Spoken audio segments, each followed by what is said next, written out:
Iraq War is perhaps one of the most controversial incidents in recent history. The US-led invasion of a country on the pretext of dismantling WMDs was seen critically by countries all around the world. Even more problematic was the failure to find such weapons. Hello and welcome to our channel. Today, we are going to tell you about the Iraq War. So, let us begin. Iraq's invasion of Kuwait in 1990 resulted in Iraq's defeat in the Persian Gulf War from 1990 to 1991 by a US-led coalition. However, Saddam Hussein's Iraqi branch of the Ba'ath Party was able to maintain power by violently suppressing uprisings by the country's minority Kurds and majority Shia Arabs. To stop the departure of Kurds from Iraq, the Allies constructed a safe haven in the mostly Kurdish districts of northern Iraq, while coalition airplanes patrolled no-fly zones in northern and southern Iraq that were off limits to Iraqi planes. Furthermore, to deter further Iraqi aggression, the United Nations imposed economic sanctions on Iraq to stymie the country's most destructive weapons programs, including those for the development of nuclear, biological, and chemical weapons, among other things. During UN inspections in Iraq in the mid-1990s, many forbidden weapons and technologies were discovered. The international community was irritated by that country's ongoing defiance of the UN weapons ban and its frequent interference with inspections, prompting US President Bill Clinton to order the bombing of various Iraqi military locations in 1998, codenamed Operation Desert Fox. Iraq, on the other hand, refused to let inspectors back in after the bombing. Over the next few years, economic sanctions began to weaken as neighboring countries tried to restore commerce with Iraq. In 2002, US President George W. Bush argued that the United States' vulnerability following the September 11 attacks of 2001, combined with Iraq's alleged continued possession and manufacture of weapons of mass destruction, an accusation later proven false, and its support for terrorist groups including Al-Qaeda, the perpetrators of the September 11 attacks, according to the Bush administration, made disarming Iraq a renewed priority.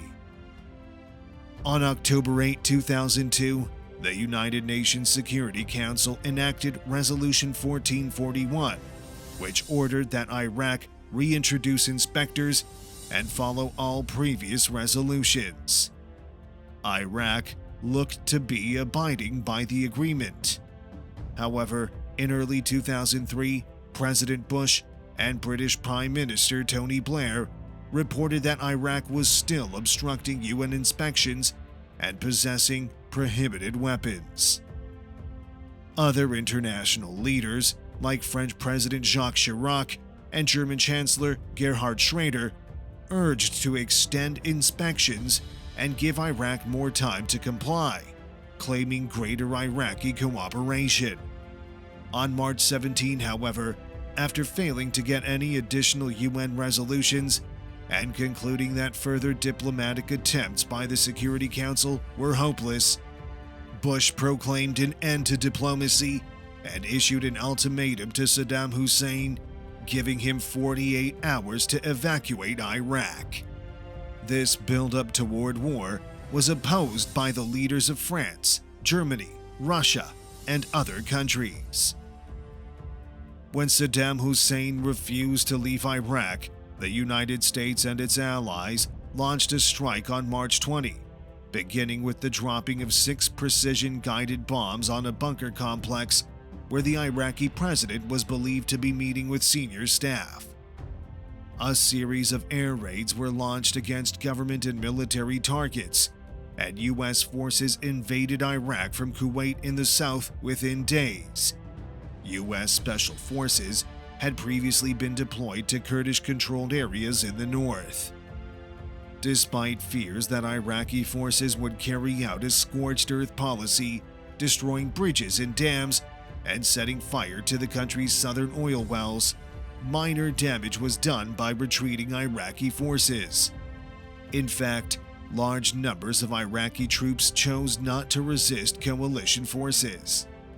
In southern Iraq, irregular gangs of Ba'ath Party followers, known as Saddam's Fedayeen, provided the most resistance to U.S. soldiers as they marched northward. Paramilitary and irregular fighters encountered comparable resistance from British soldiers stationed in the southern city of Basra. The Republican Guard, a heavily armed paramilitary squad affiliated with the ruling party, was dispatched to central Iraq to defend Baghdad. The advance of U.S. Army and Marine forces northwestward up the Tigris-Euphrates River Valley bypassed several populated areas where Fedayeen resistance was strongest, and they were only slowed on March 25 when bad weather and an extended supply line forced them to halt their advance within 60 miles or 95 kilometers of Baghdad. During the interval, American planes bombed Republican Guard positions in the vicinity of the capital. Within a week, U.S. soldiers resumed their assault, taking control of Baghdad's international airport on April 4. While strong at times, Iraqi resistance was unorganized, and Army and Marine Corps forces mounted incursions into the city over the next several days. Baghdad's resistance crumbled on April 9, and U.S. troops took control of the city. British soldiers who had entered Basra many days before eventually seized the city on the same day. However, preparations to open up another major front in the north were thwarted when the Turkish government refused to allow mechanized and armored U.S. Army battalions to deploy in northern Iraq through Turkey.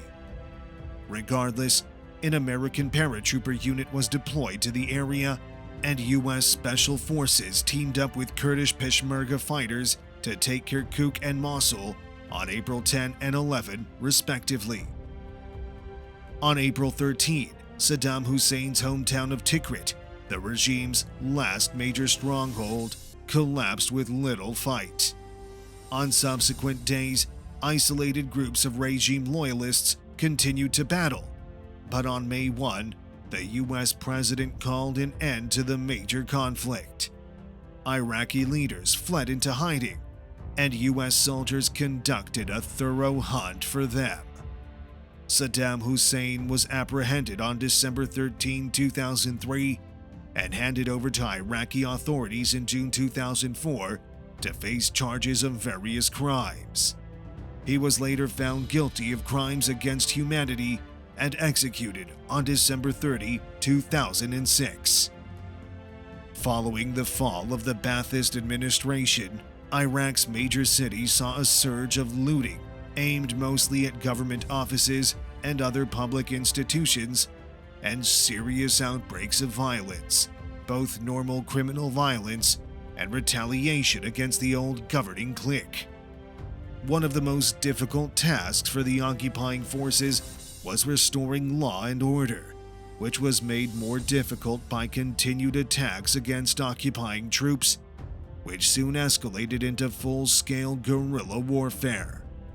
The conflict was increasingly referred to as a civil war, though the Bush administration preferred the term sectarian violence.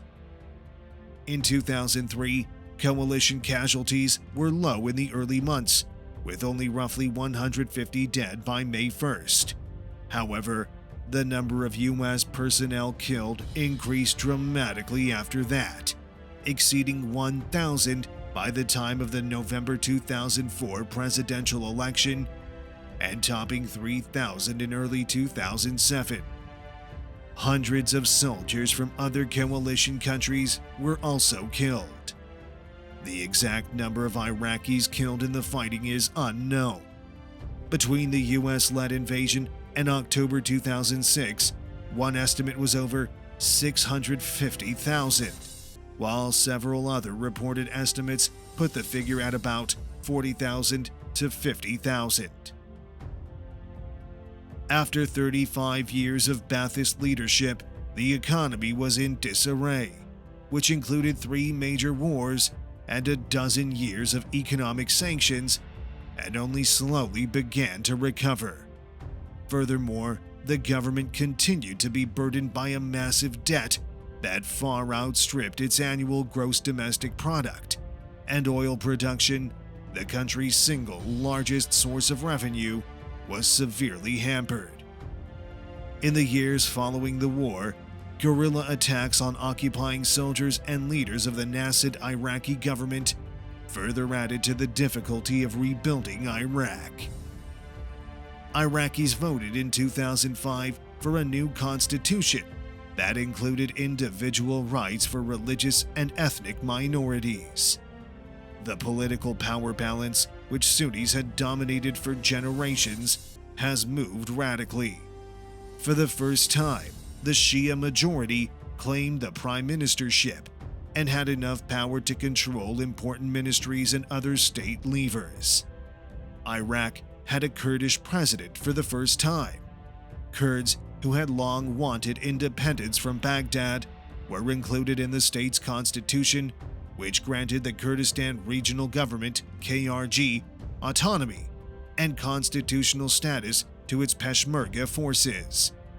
Sunnis, who had ruled Iraq under Saddam, kept the critical job of the parliamentary speaker, but lost many other rights.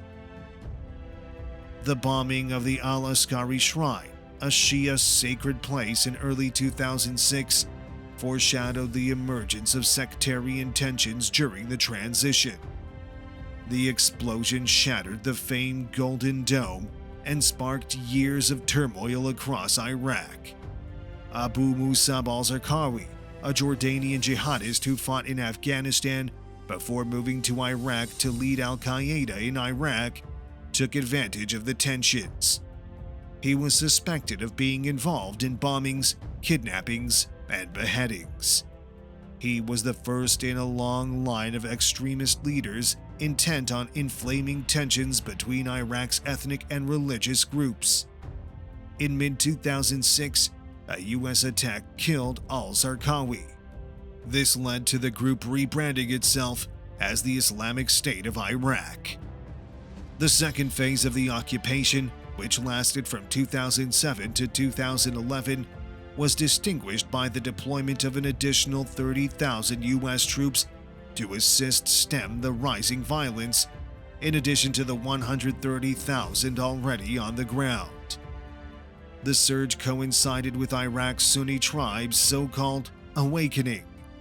They turned against the jihadist movement and began collaborating with American forces. The Islamic State was initially a part of the collaboration. By 2011, the U.S. had decided to leave Iraq with the expectation that the Baghdad administration would integrate Sunni tribes into Iraq's security forces to keep the sectarian division at bay. The third phase occurred between 2012 and 2017, when the Iraqi government failed to keep pledges to employ and compensate the minority Sunnis who fought the jihadists. Thousands of Sunnis had been arrested. Tens of thousands of Sunnis took part in anti-government rallies in Ramadi, Fallujah, Samarra, Mosul, and Kirkuk by early 2013. Sunnis accused the then Iraqi Prime Minister Nouri al-Maliki of sectarian policies that excluded them. Maliki's standing with the Kurds weakened as well. The Islamic State was resurrected due to the Shia-dominated government's failure to follow through on its promises to the Sunnis. The underground extremist movement recruited thousands of Sunnis, which reached far beyond Iraq's borders.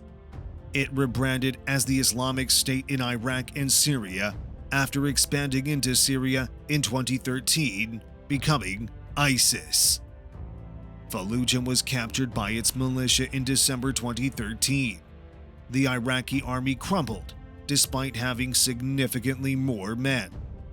ISIS had taken control of a third of the country by June 2014. In Mosul, Iraq's second-largest city, ISIS leader Abu Bakr al-Baghdadi declared the establishment of an Islamic State and proclaimed himself caliph. Rape, kidnappings, executions, mass murder, pillaging, extortion, seizure of state resources, and smuggling were all part of the terror campaign. The rise of ISIS exacerbated Iraqi society's divisions. The Shia world's top marja, Grand Ayatollah Ali al-Sistani, issued a fatwa calling on Iraqis to take up arms in response to the Sunni jihadist movement. Hundreds of thousands of men, mostly Shia, have enlisted in new and old militias, many of which are backed by Iran. The Popular Mobilization Forces eventually merged more than 60 armed groups under one umbrella, the PMF. The advent of ISIS prompted the second round of foreign intervention. Iran was the first to provide military aid because Sunni jihadists had approached within 25 miles of its border. The United States launched the Global Coalition to defeat ISIS in September 2014, including 79 countries and organizations such as NATO, the European Union, and the Arab League. The Obama administration redeployed American forces to Iraq to retrain and advise the Iraqi army and conduct airstrikes that lasted more than 3 years until the Islamic State was defeated. Turkey sent troops to northern Iraq to safeguard Sunnis and Turkmen and limit the impact of the Kurdistan Workers' Party, the PKK, which operates in both Iraq and Turkey. Between 2015 and 2017, Iraqi security forces, Kurdish Peshmerga troops, and the PMF gradually reclaimed territory from ISIS, aided by air power provided by the US-led coalition. According to reports, tens of thousands of jihadists were slain. Prime Minister Haider al-Abadi claimed victory in December 2017. So that is all the time we had today, folks. I hope you enjoyed this video. Do not forget to subscribe to our channel to view more of our amazing videos.